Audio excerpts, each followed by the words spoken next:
നമസ്കാരം. മലയാളി വാർത്തയിലേക്ക് സ്വാഗതം. കനത്ത ചൂടുണ്ടാകുന്ന ഈ സാഹചര്യത്തിൽ ചൂടിന് കേവലം ഒരു ആശ്വാസമായി ഇടിമിന്നലോടുകൂടിയ മഴയുണ്ടെന്നുള്ള സൂചന കേന്ദ്ര കാലാവസ്ഥാ വകുപ്പ് നൽകുകയാണ്. കേരളത്തിൽ ഒറ്റപ്പെട്ട ഇടങ്ങളിൽ നാളെയും മറ്റന്നാളും ഇടിമിന്നലോടുകൂടിയ മഴ കിട്ടുമെന്നാണ് കേന്ദ്ര മുന്നറിയിപ്പ്. ഏപ്രിൽ 3-4 തീയതികളിൽ ഇടിമിന്നലോടുകൂടിയ മഴയ്ക്കും മണിക്കൂറിൽ 40 മുതൽ 50 കിലോമീറ്റർ വരെ വേഗതയിൽ ശക്തമായ കാറ്റിനും സാധ്യതയുണ്ടെന്നും ഇതോടൊപ്പം തന്നെ കേന്ദ്ര കാലാവസ്ഥാ വകുപ്പ് മുന്നറിയിപ്പ് നൽകുന്നുണ്ട്. ഇന്നും നാളെയും മറ്റന്നാളും കേരളത്തിലെ എല്ലാ ജില്ലകളിലും മഴ കിട്ടാനുള്ള സാധ്യതയുണ്ടെന്നാണ് പറയുന്നത്.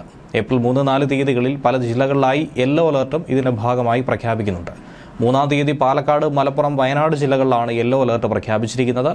4-ാം തീയതി എറണാകുളം, തൃശൂർ എന്നീ ജില്ലകളിലും യെല്ലോ അലർട്ട് പ്രഖ്യാപിച്ചിട്ടുണ്ട്. ഒറ്റപ്പെട്ട ശക്തമായ മഴയ്ക്കുള്ള സാധ്യതയാണ് പ്രവചിക്കപ്പെട്ടിരിക്കുന്നത്. 24 മണിക്കൂറിൽ 64.5 മില്ലിമീറ്റർ മുതൽ 115.5 മില്ലിമീറ്റർ വരെ മഴ ലഭിക്കുന്ന സാഹചര്യത്തെയാണ് ശക്തമായ മഴ എന്നതുകൊണ്ട് അർത്ഥമാക്കുന്നത്. കേരള, കർണാടക, ലക്ഷദ്വീപ് തീരങ്ങളിൽ ഇന്ന് മത്സ്യബന്ധനത്തിന് തടസ്സമില്ലെന്നും ഇതോടൊപ്പം തന്നെ കേന്ദ്ര കാലാവസ്ഥാ വകുപ്പ് പറയുന്നുണ്ട്. ഇടിമിന്നലോടുകൂടിയ മഴ ആയതുകൊണ്ട് തന്നെ പ്രത്യേക ജാഗ്രതാ നിർദ്ദേശങ്ങൾ നൽകിയിട്ടുണ്ട്. ഇടിമിന്നലിന്റെ ആദ്യ ലക്ഷണം കണ്ടുകഴിഞ്ഞാൽ ഉടൻ തന്നെ സുരക്ഷിതമായ കെട്ടിടത്തിനുള്ളിലേക്ക് മാറുക. തുറസായ സ്ഥലങ്ങളിൽ തുടരുന്നത് ഇടിമിന്നലേൽക്കാനുള്ള സാധ്യത വർദ്ധിപ്പിക്കും. ശക്തമായ കാറ്റിനും ഇടിമിന്നലിനും സാധ്യതയുള്ള ഘട്ടത്തിൽ ജനലും വാതിലും അടച്ചിടുക. വാതിലിലും ജനലിലും അടുത്ത് നിൽക്കാതെ ഇരിക്കുക. കെട്ടിടത്തിനകത്ത് തന്നെ ഇരിക്കാൻ പരമാവധി ശ്രദ്ധിക്കുക. ഭിത്തിയിലോ തറയിലോ സ്പർശിക്കാതിരിക്കാൻ ശ്രമിക്കുകയും ചെയ്യുക. ഗൃഹോപകരണങ്ങളുടെ വൈദ്യുതി ബന്ധം വിച്ഛേദിക്കുക. വൈദ്യുതോപകരണമായിട്ടുള്ള സാമീപ്യം ഇടിമിന്നലുള്ള സമയത്ത് ഒഴിവാക്കണം. ഇടിമിന്നലുള്ള സമയത്ത് ടെലഫോൺ ഉപയോഗിക്കുന്നത് ഒഴിവാക്കണം. മൊബൈൽ ഫോൺ ഉപയോഗിക്കുന്നതുകൊണ്ട് കുഴപ്പമില്ല. അന്തരീക്ഷം മേഘാവൃതമാണെങ്കിൽ തുറസായ സ്ഥലത്തും ടെറസിലും കുട്ടികൾ ഉൾപ്പെടെ കളിക്കുന്നത് ഒഴിവാക്കണം. ഇടിമിന്നലുള്ള സമയത്ത് വൃക്ഷങ്ങളുടെ ചുവട്ടിൽ നിൽക്കരുത്. വാഹനങ്ങൾ മരച്ചുവട്ടിൽ പാർക്ക് ചെയ്യുകയും അരുത്. ഇടിമിന്നലുള്ള സമയത്ത് വാഹനത്തിനകത്ത് തന്നെ തുടരുക. കൈകാലുകൾ പുറത്തിടാതിരിക്കുക. വാഹനത്തിനകത്ത് നിങ്ങൾ സുരക്ഷിതരായിരിക്കും. സൈക്കിൾ, ബൈക്ക്, ട്രാക്ടർ തുടങ്ങിയ വാഹനങ്ങളിലുള്ള യാത്ര ഇടിമിന്നൽ സമയത്ത് ഒഴിവാക്കണം. ഇടിമിന്നൽ അവസാനിക്കുന്നതുവരെ സുരക്ഷിതമായൊരു കെട്ടിടത്തിനുള്ളിൽ അഭയം തേടുകയും വേണം. മഴക്കാറ് കണ്ടു തുടങ്ങുമ്പോൾ തന്നെ തുണികൾ എടുക്കാൻ ടെറസിലേക്കോ മുറ്റത്തേക്കോ ഇടിമിന്നലുള്ള സമയത്ത് പോകരുത്. കാറ്റിൽ മറിഞ്ഞു വീഴാൻ സാധ്യതയുള്ള വസ്തുക്കൾ കെട്ടിവെക്കണം. ഇടിമിന്നലുള്ള സമയത്ത് കളിക്കുന്നത് ഒഴിവാക്കുക. ടാപ്പിൽ നിന്നും വെള്ളം ശേഖരിക്കുന്നതും ഒഴിവാക്കണം. പൈപ്പിലൂടെ മിന്നൽ മൂലമുള്ള വൈദ്യുതി സഞ്ചരിച്ചേക്കാം. ഇടിമിന്നലുണ്ടാകുമ്പോൾ ജലാശയത്തിൽ മീൻ പിടിക്കാനോ കുളിക്കാനോ ഇറങ്ങാൻ പാടില്ല. കാർമേഘങ്ങൾ കണ്ടു തുടങ്ങുമ്പോൾ തന്നെ മത്സ്യബന്ധനം, ബോട്ടിംഗ് തുടങ്ങിയ പ്രവർത്തികളും നിർത്തിവെച്ച് ഉടനെ അടുത്തുള്ള കരയിലേക്ക് എത്താൻ ശ്രമിക്കണം. ഇടിമിന്നലുള്ള സമയത്ത് ബോട്ടിന്റെ ഡെക്കിൽ നിൽക്കരുത്. ചൂണ്ടയിടുന്നതും വലയെറിയുന്നതും ഇടിമിന്നലുള്ള സമയത്ത് നിർത്തിവെക്കണം. പട്ടം പറത്തുന്നതും ഒഴിവാക്കുക. ഇടിമിന്നലുള്ള സമയത്ത് ടെറസിലോ മറ്റു ഉയരമുള്ള സ്ഥലങ്ങളിലോ വൃക്ഷക്കൊമ്പിലോ ഒക്കെ ഇരിക്കുന്നത് അപകടകരമാണ്. വളർത്തുമൃഗങ്ങളെ തുറസായ സ്ഥലത്ത് ഈ സമയത്ത് കെട്ടരുത്. അവയെ അഴിക്കാനും സുരക്ഷിതമായി മാറ്റിക്കെട്ടുവാനും മഴമേഘം കാണുന്ന സമയത്ത് ഇറങ്ങിപ്പോവുകയും അരുത്.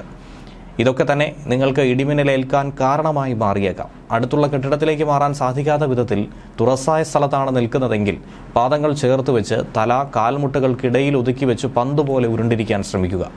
ഇടിമിന്നലിൽ നിന്നും സുരക്ഷിതമാകാൻ കെട്ടിടത്തിന് മുകളിൽ മിന്നൽ രക്ഷാചാലകം സ്ഥാപിക്കാവുന്നതാണ്. വൈദ്യുതോപകരണങ്ങളുടെ സുരക്ഷയ്ക്ക് വേണ്ടി സർജ് പ്രൊട്ടക്ടർ ഘടിപ്പിക്കാം. മിന്നലിന്റെ ആഘാതത്താൽ പൊള്ളലേൽക്കുകയോ കാഴ്ച, കേൾവി ശക്തിയോ മറ്റോ നഷ്ടമാവുകയോ ഹൃദയാഘാതം സംഭവിക്കുകയോ വരെയൊക്കെ ചെയ്തേക്കാം. മിന്നലാഘാതമേറ്റ ആളിന്റെ ശരീരത്തിൽ വൈദ്യുത പ്രവാഹം ഇല്ല എന്നുള്ളത് മനസ്സിലാക്കുക. അതുകൊണ്ട് തന്നെ മിന്നലേറ്റ ആളിന് പ്രഥമ ശുശ്രൂഷ നൽകാൻ മടിക്കരുത്. മിന്നലേറ്റാൽ ആദ്യ 30 സെക്കൻഡ് ജീവൻ രക്ഷിക്കാനുള്ള സുവർണ നിമിഷങ്ങളാണ്. മിന്നലേറ്റ ആളിന് ഉടൻ തന്നെ വൈദ്യസഹായം ആ സമയത്ത് എത്തിക്കുക.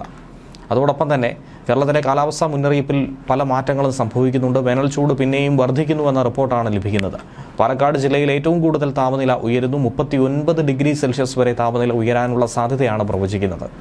തൃശ്ശൂരിൽ 38 ഡിഗ്രി സെൽഷ്യസ് വരെയും, കൊല്ലം, കോഴിക്കോട് ജില്ലകളിൽ 37 ഡിഗ്രി വരെയും താപനില ഉയരും. തിരുവനന്തപുരം, പത്തനംതിട്ട, ആലപ്പുഴ, കോട്ടയം, എറണാകുളം, മലപ്പുറം, കണ്ണൂർ, കാസർഗോഡ് ജില്ലകളിൽ 46 ഡിഗ്രി സെൽഷ്യസ് വരെയാണ് താപനില ഉയരുക. ഇത് സാധാരണ താപനിലയേക്കാൾ 2 മുതൽ 3 ഡിഗ്രി സെൽഷ്യസ് കൂടുതലാണ്. എന്നാൽ മലയോര പ്രദേശങ്ങളിൽ ചൂട് വർദ്ധിക്കാനുള്ള സാധ്യത കുറവാണ്. മലയോര മേഖലകളിൽ ഒഴികെ ഉയർന്ന ചൂട് അനുഭവപ്പെടാനുള്ള സാധ്യതയുണ്ട്. സംസ്ഥാനത്ത് ചൂട് ഉയരുന്ന സാഹചര്യത്തിലും ജനങ്ങൾ ജാഗ്രത പാലിക്കണമെന്ന് പ്രത്യേകം മുന്നറിയിപ്പ് നൽകിയിട്ടുണ്ട്. ചൂട് കൂടുന്നത് കൊണ്ട് തന്നെ സൂര്യാഘാതം, നിർജ്ജലീകരണം തുടങ്ങി നിരവധി പ്രശ്നങ്ങൾ ഉണ്ടാകാൻ സാധ്യതയുണ്ട്. നേരിട്ട് സൂര്യപ്രകാശം ഏൽക്കുന്നത് ഒഴിവാക്കണം. ഇടയ്ക്കിടയ്ക്ക് വെള്ളം കുടിക്കുക. നിർജ്ജലീകരണം ഉണ്ടാക്കുന്ന കാപ്പി, ചായ തുടങ്ങിയവ ഒഴിവാക്കണമെന്നും നിർദ്ദേശിച്ചിട്ടുണ്ട്. പുറത്തിറങ്ങുമ്പോൾ സൂക്ഷിക്കണമെന്നും വെള്ളം നിറയെ കുടിക്കണമെന്നും നിർദ്ദേശം നൽകിയിട്ടുണ്ട്. കുടിവെള്ളം ലഭ്യമാക്കാനും പകൽ സമയങ്ങളിൽ പുറം ജോലിക്കാർക്ക് ആവശ്യത്തിന് വിശ്രമം ഉറപ്പാക്കാനും നിർദ്ദേശമുണ്ട്. ഇന്നലെ പാലക്കാട് സ്റ്റേഷനിലാണ് സംസ്ഥാനത്ത് ഏറ്റവും അധികം താപനില രേഖപ്പെടുത്തിയത്. 38.7 ഡിഗ്രി സെൽഷ്യസ് ആയിരുന്നു അവിടുത്തെ താപനില. ഉയർന്ന ചൂട്, സൂര്യാഘാതം, സൂര്യതാപം, നിർജ്ജലീകരണം തുടങ്ങി ഇങ്ങനെയുള്ള പ്രശ്നങ്ങൾ ഉണ്ടാക്കുന്നതുകൊണ്ട് പ്രത്യേകമായ നിർദ്ദേശങ്ങൾ കൈക്കൊള്ളുക. പകൽ 11 മണി മുതൽ ഉച്ചയ്ക്ക് 3 മണി വരെയുള്ള സമയത്ത് നേരിട്ട് ശരീരത്തിൽ കൂടുതൽ സമയം തുടർച്ചയായി സൂര്യപ്രകാശം ഏൽക്കുന്നത് ഒഴിവാക്കണം. ദാഹമില്ലെങ്കിൽ പോലും വെള്ളം കുടിച്ചുകൊണ്ടേയിരിക്കുക എന്നുള്ളതാണ് ഇതിനുള്ള പോംവഴി. ഫയർ ഓഡിറ്റ് കൃത്യമായ സമയത്ത് നടത്തുക. സുരക്ഷാ മുൻകരുതൽ നടപടികൾ സ്വീകരിക്കുക. പ്രത്യേകിച്ചും മാർക്കറ്റുകൾ, കെട്ടിടങ്ങൾ, ഡംപിംഗ് യാർഡുകൾ തുടങ്ങിയ ഇടങ്ങളിൽ തീപിടുത്തം വ്യാപിക്കാനുള്ള സാധ്യത വളരെ കൂടുതലാണ്. ഇവയോട് ചേർന്ന് താമസിക്കുന്നവരും സ്ഥാപനങ്ങൾ നടത്തുന്നവരും പ്രത്യേകം ജാഗ്രത പാലിക്കണം. ചൂട് അധികരിക്കുന്ന സാഹചര്യത്തിൽ കാട്ടുതീ വ്യാപിക്കാനുള്ള സാധ്യതയുമുണ്ട്. വനമേഖലയോട് ചേർന്ന് താമസിക്കുന്നവരും വിനോദസഞ്ചാരികളും പ്രത്യേകം അങ്ങനെ ജാഗ്രത പാലിക്കുക. കാട്ടുതീ ഉണ്ടാകാനുള്ള സാഹചര്യങ്ങൾ ഒഴിവാക്കണം. വനംവകുപ്പിന്റെ നിർദ്ദേശങ്ങൾ കർശനമായി തന്നെ പാലിക്കണം. വിദ്യാഭ്യാസ സ്ഥാപനങ്ങളിൽ വിദ്യാർത്ഥികൾക്ക് ശുദ്ധമായ കുടിവെള്ളം ഉറപ്പാക്കുക. ക്ലാസ് മുറികളിൽ വായുസഞ്ചാരം ഉറപ്പാക്കുക. പരീക്ഷാകാലമായതുകൊണ്ട് തന്നെ പരീക്ഷാ ഹാളുകളിലും ജലലഭ്യത ഉറപ്പാക്കണം. വിദ്യാർത്ഥികളുടെ കാര്യത്തിൽ പ്രത്യേക ശ്രദ്ധ സ്കൂൾ അധികൃതരും രക്ഷകർത്താക്കളും പുലർത്തേണ്ടതാണ്. കൂടുതൽ സമയം കുട്ടികൾ വെയിലേൽക്കുന്ന അസംബ്ലി, മറ്റു പരിപാടികൾ ഇതൊക്കെ തന്നെ ഒഴിവാക്കി മറ്റ് സമയ ക്രമീകരണം നടത്തണം. കുട്ടികളെ വിനോദസഞ്ചാരത്തിന് കൊണ്ടുപോകുന്ന സ്കൂളുകൾ രാവിലെ 11 മണി മുതൽ 3 മണി വരെ കുട്ടികൾ നേരിട്ട് ചൂടേൽക്കുന്നില്ല എന്ന് ഉറപ്പുവരുത്തണം. അംഗനവാടി കുട്ടികൾക്ക് ചൂടേൽക്കാത്ത തരത്തിലുള്ള സംവിധാനം നടപ്പിലാക്കണം. അതിനുവേണ്ടി അതത് പഞ്ചായത്ത് അധികൃതരും അംഗനവാടി ജീവനക്കാരും പ്രത്യേകം ശ്രദ്ധിക്കണം.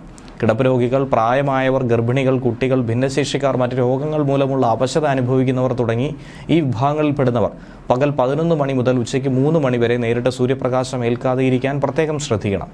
ഇത്തരം വിഭാഗങ്ങൾക്ക് എളുപ്പത്തിൽ സൂര്യാഘാതം ഏൽക്കാനുള്ള സാധ്യതയുണ്ട്. അവരുടെ കാര്യത്തിൽ പ്രത്യേക ശ്രദ്ധ തന്നെ പുലർത്തുക എന്ന കാര്യത്തിൽ ഒരു വിമുഖതയും കാട്ടരുത്. ന്യൂസ് ഡെസ്ക് മലയാളി വാർത്ത.